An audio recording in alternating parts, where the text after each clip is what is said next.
There was once an ambitious Kiwi who loved to invent things that helped people. One of his technologies helped millions of the poorest of the poor to see again on a global scale. The president of a small country wrote appreciatively thanking him for eliminating bilateral cataracts in his country.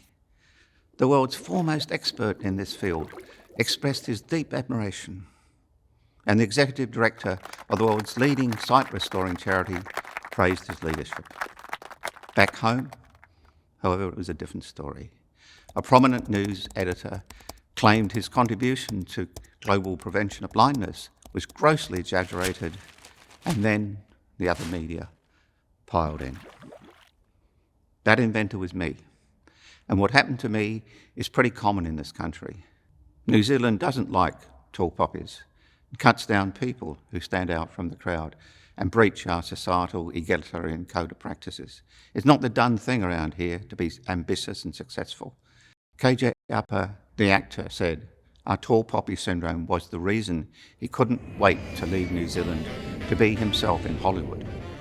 Lani Fogelberg experienced it for talking about her success in owning a Ferrari.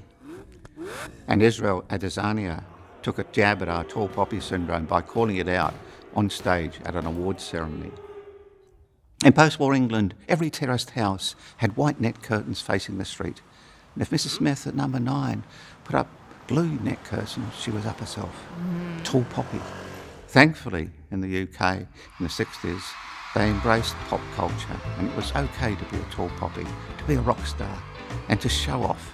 Eventually, tall poppies became the norm in the UK, and today, pioneers and entrepreneurs like Richard Branson are celebrated by the British public. Our media encultures and reinforces our tall poppy syndrome, waiting for the next icon to fall. The All Blacks coach Ian Foster was savaged by the media following a couple of match losses. So what does this matter? Research shows us tall poppy syndrome has led to self-doubt, depression, anxiety, suicidal thoughts in Kiwi entrepreneurs. The tragic death of Jake Miller exemplifies how brutal we can be in punishing our tall poppies. Tall poppy syndrome stifles innovation and creativity. It hinders ambition and potential. The people we want in New Zealand go overseas, where they are championed and their success is celebrated. Here are 3 things that we can do to change the tall poppy culture.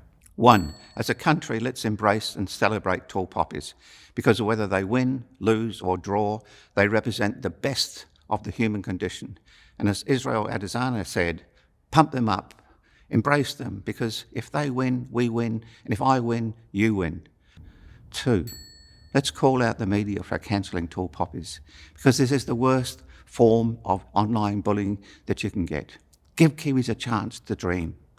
3, let's work together, cultivating a healthy environment of support, constructive feedback and encouragement for the next generation to dream big without fear of failure or criticism by their peers or the media.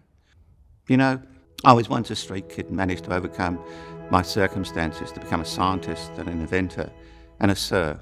And while not all achievers started where I did, I can guarantee you that they've all overcome great odds to get to be where they are. So let's support them and celebrate them. After all, like me, they are the crazy ones, because people that are crazy enough to believe that they can change the world are the ones that do. I'm Sir Avery, scientist, inventor and philanthropist for the Common Room. To see more fantastic videos like this, subscribe to commonroomnz.com.